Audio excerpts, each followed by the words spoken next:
Second part के starting में हम देखते हैं कि गुवन अब दोही के पास चला गया था उसके कैबिन में, जहाँ पर दाजियोंग आई थी और वो काफ़ी अलग बिहेव कर रही थी। तो उसे देखकर गुवन बोलता है कि मुझे तो इस पर भी शक हो रहा है, कहीं यही तो तुम्हें मरवाना नहीं चाहती।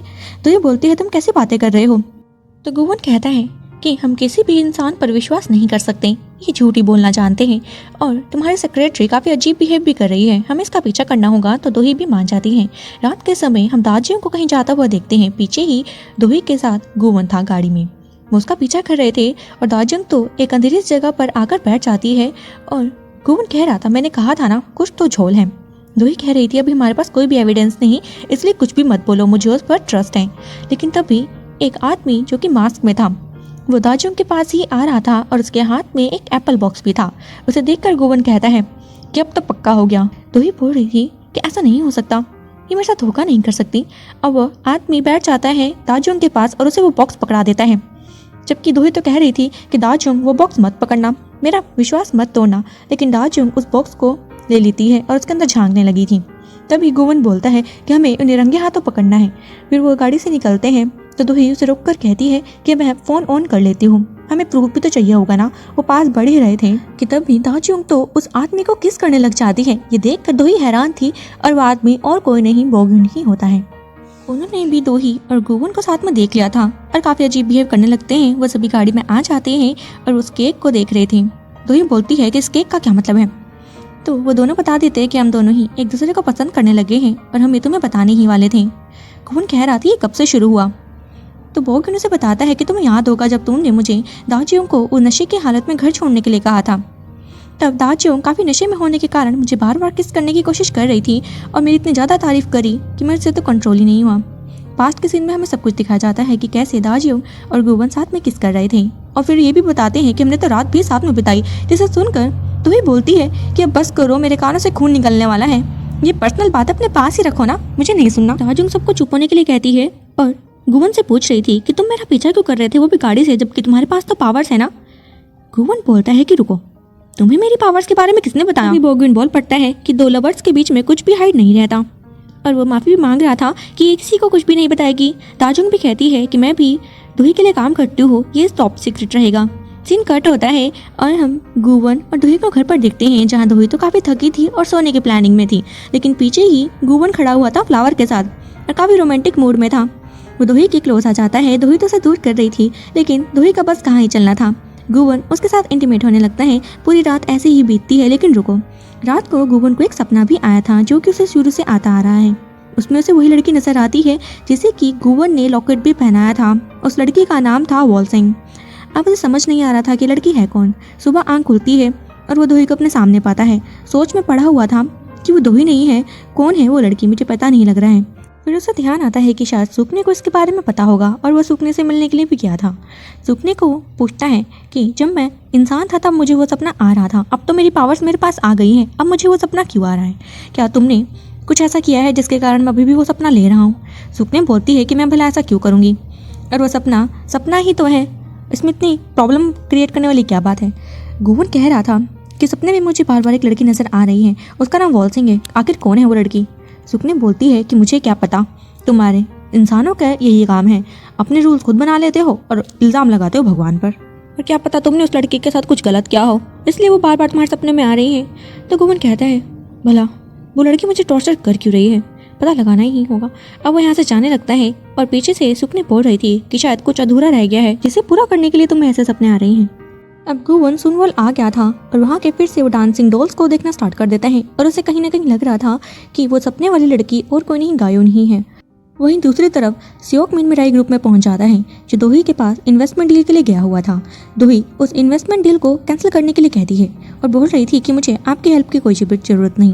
तो सियोक मिन उसकी मॉम डैड के एक फ़ोटो निकाल कर उसके सामने रखता है और बोल रहा था तुम्हारे पास इसकी कॉपी तो होगी ही, लेकिन दोही मना करती है। तो सियोक मिन कह रहा था कि मेरी मॉम तुम्हारे मॉम डैड का काफ़ी ख्याल रखती थी और मैं आज भी तुम्हें अपनी फैमिली के तौर पर ही मानता हूँ। उसकी इतनी मोटी बातें सुनकर दोही कुछ कह नहीं पाती, लेकिन वो जानती थी कि ये बाहर से ही मीठा बन रहा है, अंदर से तो ये काफ़ी ज़्यादा बुरा है। गुवन भी वहाँ पहुँच जाता है और सियोकमिन को देखकर कहता है ये बिन बुलाए मेहमान यहाँ कैसे आ गए, और उसकी गालों को टच करने की कोशिश कर रहा था। तो सियोकमिन को गुस्सा आता है, वो उसके हाथों को पीछे करता है और वहाँ से चला गया था। दोही तो ये देखकर काफी स्माइल कर रही थी। वहीं सियोकमिन को वापस देखते हैं जो बाहर जाते ही गुवन को ध्यान करने लगता है कि जैसे उसने हाथ उठाया तो उसने ये देख लिया था कि गुवन का टैटू वापस आ गया है और वो अपना नेक्स्ट मूव अब जल्दी ही लेने वाला है। दोही अपनी मॉम डैड की फोटो देखकर काफी सैड लग रही थी और अपने पुराने दिनों को याद करने लगती है कि कैसे उसकी मॉम डैड की मौत के बाद उसे रातों को नींद भी नहीं आ रही थी। ऐसे ही रात को एक बार उसकी आंख खुली और वह एक अंधेरे रूम में खुद को पाती है। बाहर जाकर देखती है तो अलमाइटी जू एक चेयर पर बैठे उसी की मॉम डैड की फोटो देख रही थी और साथ में वो दोही को भी नोटिस कर लेती है। कह रही थी ऐसे चोरों की तरह मत झांको, इधर आकर बैठो। तो दोही भी उसके साथ बैठ जाती है और वो दोनों कॉफी पीने लगे थे और जू दोही से कहती है कि इसे अभी मत पीना, ये काफी गर्म है, लेकिन खुद ही अपना मुंह चला लेती है जिस पर दोही भी स्माइल कर रही थी। अब जू भी उसकी स्माइल देखकर हंसने लग जाती है। अब इन सब पलों को याद करके दोही काफी खुश हो रही थी कि तभी उसके कैबिन में गुवन पहुंच जाता है। अब वो गुवन को अपनी फैमिली फोटो दिखाती है। गुवन पूछ रहा था कि तुम कहाँ हो? बताती है कि मैं अपनी मॉम के पेट में हूँ और तुम्हें पता है कि जब मैं 11 साल की थी और मेरा बर्थडे था तो मैंने काफ़ी जिद करी कि मुझे अपने मॉम डैड साथ में चाहिए और उस दिन डैड को कुछ ऑफिस में काम आ गया तो उन्हें ऑफिस जाना पड़ा। जब वो ऑफिस से काम निपटा कर आ ही रहे थे तो मेरे जिद के कारण उन्होंने कार काफ़ी तेज ड्राइव करी काफ़ी स्पीड में, जिसके कारण एक्सीडेंट हुआ और वो मुझे छोड़कर चले गए। काश मैं उस दिन जिद ना करती, सब मेरी गलती है। गुवन कह रहा था कि सभी इंसान अपने आप को ही ब्लेम करते हैं, तुम ब्लेम मत करो। तो ही रोते हुए कहती है कि तुम मुझे छोड़कर कभी मत जाना, मैं ये सहन नहीं कर पाऊंगी। तो वो दोनों ही पिंकी प्रॉमिस करते हैं। गुवन कह रहा था कि मैं तुम्हें कभी भी किसी भी सिचुएशन में अकेला छोड़कर नहीं जाऊंगा, चाहे कितनी ही प्रॉब्लम क्रिएट क्यों ना हो जाए। अब हम देखते हैं कि सियोकहुन भी कंपनी पहुंच गया था और दोही से बात करने लगता है। वो काफी हैरान था कि गुवन तो सच में ही डीमन निकला और उसने दोही की एक गार्डन की तरह जान भी बचाई। और वो दोही से कह रहा था कि तुम बताओ मेरे लिए क्या काम है। दोही से बता देती है कि सियोकमिन यहाँ पर मुझसे मिलने के लिए आया था। वो इन्वेस्टमेंट की बात कर रहा था, लेकिन मैं अच्छे से जानती हूँ कि वो इतना अच्छा नहीं है, तुम्हें इस पर नजर रखनी होगी। तो सियोकहुन कहता है ठीक है, वैसे भी मैं शक्ल में शरीफ ही लगता हूँ। अगले ही सीन में सियोकहुन पहुंच जाता है सियोकमिन के घर पर और वो सभी खाना खा रहे थे। सियोकमिन सियोकहुन के हाथ पर लगी चोट के बारे में पूछता है तो वो रीजन बताता है टेनिस खेलने से। फिर वो डोक्यूं के बारे में पूछ रहा था। सियोकमिन बताता है कि वो तो किसी बिजनेस पर्पज से बाहर गया हुआ है। फिर यहाँ से वो वॉशरूम गया था और वहाँ का नल का ऑन कर देता है और टैप ऑन करने के बाद वो और कमरों में जाकर झांकने लग जाता है। इतने में वो सियोकमिन के उस सीक्रेट डोर तक गया था कि तभी सियोकमिन भी वहाँ पर पहुँच जाता है और पूछ रहा था कि तुम यहाँ पर क्या कर रहे हो। तो सियोकहुन कहता है दरवाज़ा खुला ही रह गया था, मैं बंद करने आया था। फिर सियोकमिन कहता है कि ठीक है फिर जल्दी आओ। उसके बाद जब सियोकहुन घर जाने लगता है तो कॉल पर दोही को सब कुछ बता देते हैं कि उसने वहाँ पर क्या क्या देखा। और वो एक रूम जो कि काफी क्रीपी सा लग रहा था, उस रूम में ज्यादा तो वो कुछ नहीं देख पाया, लेकिन उसकी नजर एक बुक पर गई जिसके ऊपर डीमन कवर था। दोही समझ जाती है कि सियोकमुन को सबके बारे में पता है, लेकिन बस वो नाटक कर रहा है अनजान बनने का। वहीं सियोकमिन ने अपने घर के बाहर वाले कैमरों से सियोकहुन की सारी बातें सुन ली। इसके बाद हम डोक्यूं को देखते हैं जो कहीं पर भी नहीं गया था, वो तो हॉस्पिटल में था जहाँ उसका ट्रीटमेंट किया जा रहा था, क्योंकि उस एक्सीडेंट के बाद उसे काफी चोट आई थी और वो काफी ज्यादा पेन में भी था। वो तो नर्स पर चिल्लाता है कि मुझे दवाई दे दो, पेन किलर दो या फिर कोई ड्रग्स ही दे दो, लेकिन तभी उसका डैड यानी कि सियोकमिन वहाँ पहुँच गया था। सियोकमिन बोलता है क्या हुआ, बहुत ज्यादा दर्द हो रहा है। डोक्यूं तो बोलता है कि नहीं मुझे दर्द नहीं हो रहा है, तो आप मुझे बताइए कि दोही मर गई। तो मना करता है कि नहीं दोही नहीं मरी और तुम अपने आप को एक और बार प्रूफ करने से रह गई, अब तुम्हें अंदर तो जाना ही होगा। ये बात वो समझ नहीं पाता। डोक्यूं बोलता है कि आप कहना क्या चाहते हैं। तो कह रहा था तुम इतना बड़ा क्राइम जो किया है तुम कैसे बचोगे दोही से। तो वो समझ आता है कि मेरे डैड तो मुझे ही टारगेट करने की कोशिश कर रहे हैं। दोही गुवन की पावर की हेल्प से उसी रूम में आ जाती है जहाँ पर कि वो डीमन बुक थी, लेकिन उन्हें वहाँ पर वो बुक कहीं नहीं मिलती। वहीं पर सैरा उस रूम में आती है क्योंकि उसे किसी के होने का आभास हुआ था, लेकिन वहाँ से तो गुवन और दोही दूसरे रूम में छुप जाते हैं और वो था डोक्यूं का रूम। और गुवन को तो वहाँ से वो फोन भी मिल गया था जिसके थ्रू सियोकमिन किलर से बात किया करता था, लेकिन वो फोन डोक्यूं के रूम पर मिला, इसलिए गुवन और दोही का शक डोक्यूं पर चला जाता है कि उसने ही सब कुछ किया है। वही सीन पुलिस स्टेशन की तरफ शिफ्ट करते हैं जहाँ पर पुलिस वाले यही बात कर रहे थे कि आखिरकार उस किलर को किसने ऑर्डर दिए होंगे। तभी डोक्यूं वहाँ पहुँच जाता है और पुलिस वाले भी पहचान जाते हैं कि तुम तो डोक्यूं हो ना। वो भी हामी भर रहा था।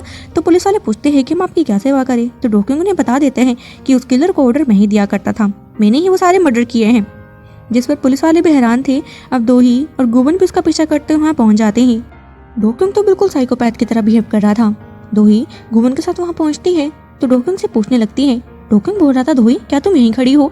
दोही भी हामी भर रही थी और पूछ रही थी क्या ये सच है कि जू को तुमने मारा है।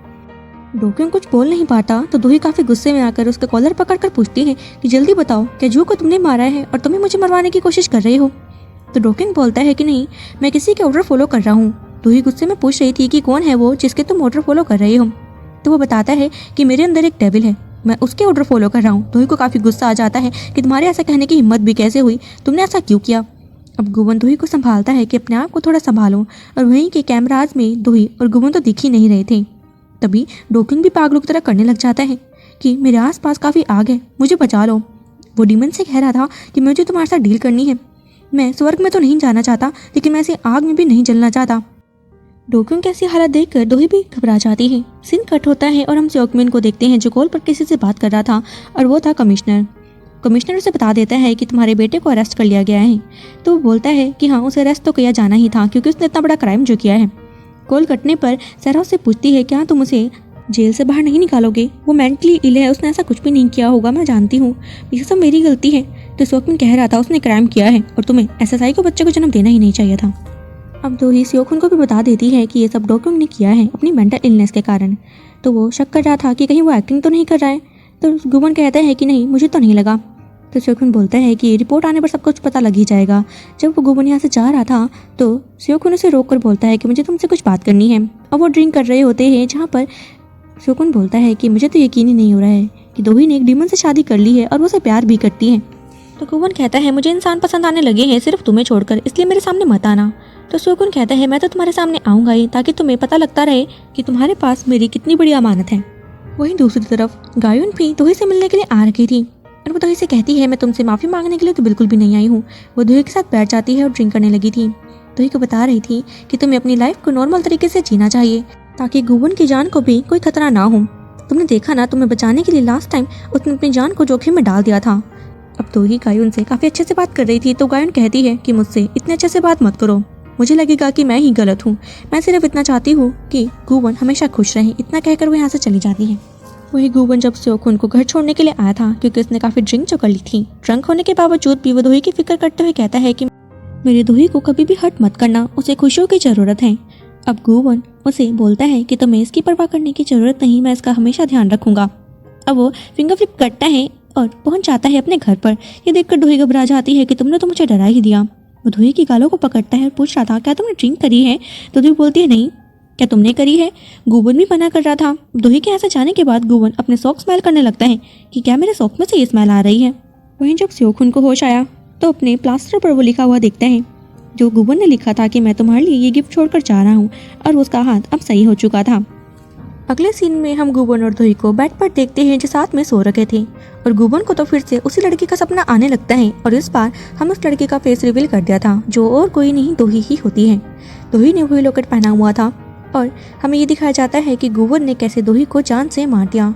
ये देखकर गुवन भी घबरा जाता है, और सुबह जब उसकी आंख खुली तो वो दोही को देखकर कह रहा था कि दोही, मैंने तुम्हें जान से मार दिया था। इतने में ही हमारा ये एपिसोड खत्म हो जाता है। सो फ्रेंड्स, अगर आपको मेरी वीडियो अच्छी लगी तो मेरे चैनल को सब्सक्राइब करना मत भूलिएगा। मिलते हैं इस ड्रामा के और वीडियोस के साथ। Till then take a good bye.